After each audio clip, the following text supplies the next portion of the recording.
Kentucky's deadliest winter flooding in years claimed 25 lives in February, and survivors are still picking up the pieces. WKYT First Alert meteorologist Alexa Minton visited one of those hard-hit communities this past week and looks back on what that time was like for those communities as the waters rose in the cold. It's our top story at 5:30.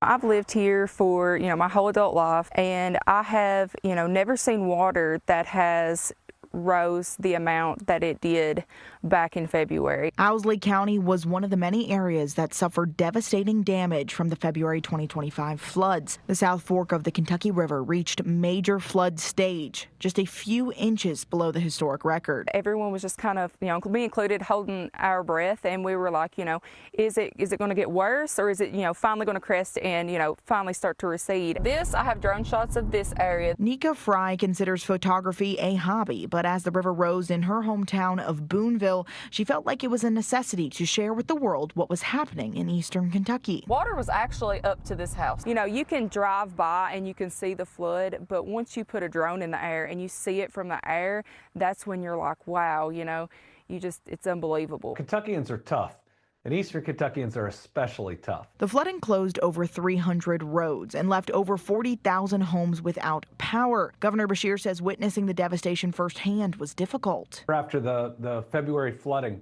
being in Coal Run, the lady who owned the beauty salon had worked to build that up for 20 plus years, and it was just destroyed. And even once the water stopped rising, there were additional challenges for first responders in the aftermath as snow showers and bitter cold pushed into the state. We live in the mountains, and those people generally cannot get out if it's a lot of snow just because of the mountain terrain. And then you start adding flooding immediately on top of that. I mean, some of these people, their only access point is maybe a road, away from their house, and that's the road that got flooded. As Nika and other Kentuckians brace for the approaching winter weather season, Governor Beshear shared that the state is ready and prepared to keep our communities safe in the event of more impactful inclement winter weather. We cannot simply clam up and not listen to the important weather information that you and other meteorologists and the National Weather Service are providing. Every single one we've got to take seriously,